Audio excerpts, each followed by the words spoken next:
Welcome to Mark Medley's Everything Disney.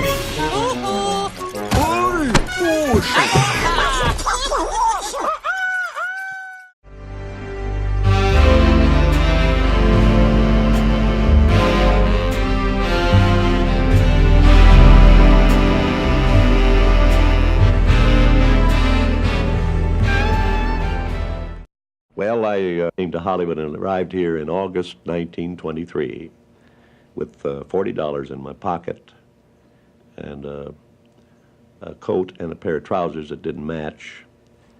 And one half of my suitcase had my shirts and underwear and things. The other half had my drawing materials. It was a cardboard suitcase at that. We don't think of you in terms of the silent picture era. What did you do when you finally got out here? Well, I tried to get a job doing anything I could in the studio so I could learn. I was a little discouraged with the cartoon at that time. I felt at that time that I was getting into it too late. In other words, I thought the cartoon business was established in such a way that there's no chance to break into it. So I tried to get a job in Hollywood, working in the picture business so I could learn it. I would have liked to have been a director or any part of that. And there was nothing open, so before I knew it, I had my drawing board out and I started back at the cartoon. And I was able to secure a contract for 12 of these short films. And I did all the drawing myself. I had no help at all. I was all alone, but I made the first 6 practically alone.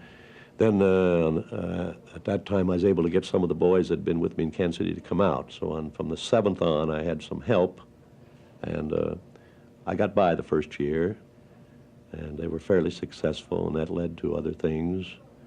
And with some of the boys I'd worked with in Kansas City, augmenting the setup, I was able to eventually build an organization, and it reached a point that I had so many working with me, and there's so much time and attention demanded that I had to drop the drawing end of it myself. But I've never regretted it because drawing was always a means to an end with me. And so through these other boys who were good draftsmen and artists in many different phases of the business, very talented people, coordinating their talents is what has built this business. And if I hadn't dropped the drawing end of it myself, I don't think I'd have built this organization. When did you establish your own company? What year would that have been? 1923. My brother was here, and in effect, the government helped subsidize us, and I'll explain that to you. My brother was a veteran of the First World War, and he had been hospitalized and things, and so he was receiving a certain disability compensation. It amounted to about $85 a month, and we lived on that while we established the studio. And from that time on, my brother Roy and I have been together in this business. And until the year 1940, we didn't have a stockholder. When was Mickey Mouse born? Mickey Mouse came about in 1928. With sound, I presume. Hmm? Well, no, the first Mickey Mouse was made silent, and while we were making the first Mickey Mouse, sound came. So we decided that there's no sense in making anything more silent, and we immediately switched to sound, and we didn't have any sound equipment or anything else, but we went ahead and made them for sound, and we eventually got sound on them, and of course, it, I think, played the big part in establishing Mickey Mouse. Where did the idea for Mickey come from? Well, it came about through a situation that I was contracting with a middleman for my films, and they were being released through Universal. And he was a rather unscrupulous character, and he thought he could cut in and move in a little better, and I pulled away from him, and I was left alone. And he happened to own the character; he had a right to the character. So that was one of the big lessons I learned. And from then on, I said, "There's no middleman." He contributed nothing; we did everything. So I had to get a new character. And I'd been doing a rabbit. It was called Oswald the Rabbit. I did and started for him. So I had to have a new character, And I was coming back after this meeting in New York, and Mrs. Disney was with me, and it was on the train in those days, you know, and there's 3 days, over 3 days from New York. And I said, we got to get a new character, and I'd always, I'd fool around a lot with little mice, and they were always cute characters, and they hadn't been overdone in the picture field. They'd been used but never featured. So I decided it would be with a mouse, because at that time I didn't have Mickey as a more or less a normal scale human being. I had him as a scaled mouse with overscaled props.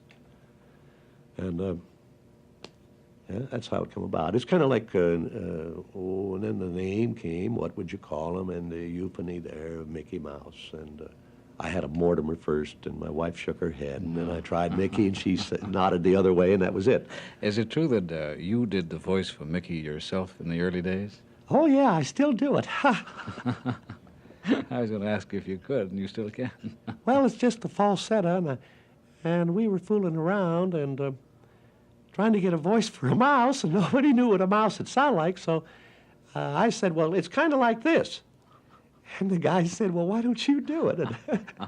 And I knew I'd always be on the payroll, so I did it. When was Donald Duck born?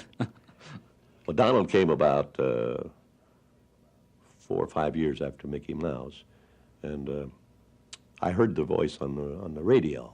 It was almost an amateur program, and this boy was imitating animals and things and birds, and he had this little gag that he ended his act with about the little duck.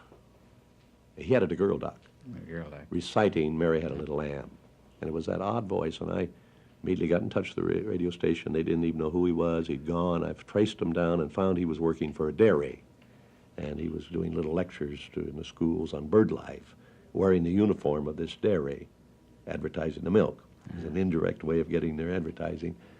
And he'd move to his classrooms and tell them about the birds and how the meadowlark could sound and all of that.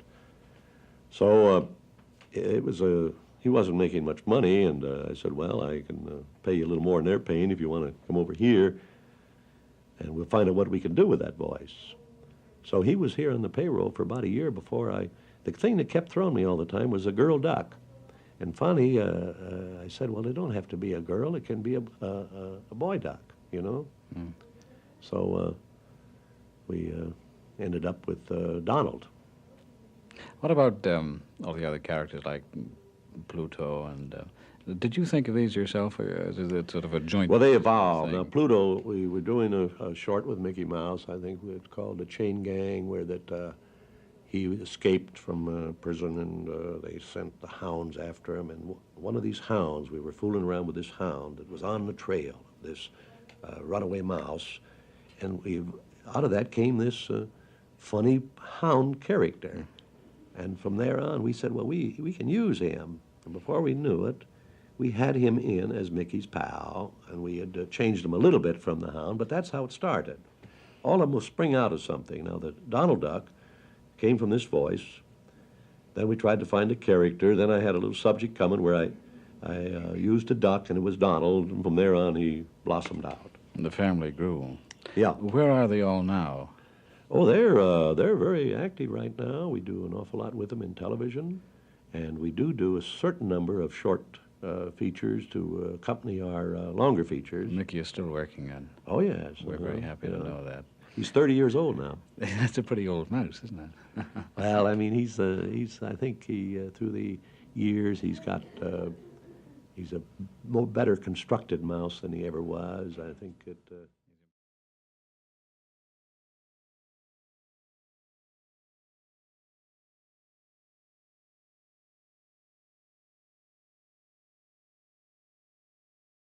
This has been a Rock and M production.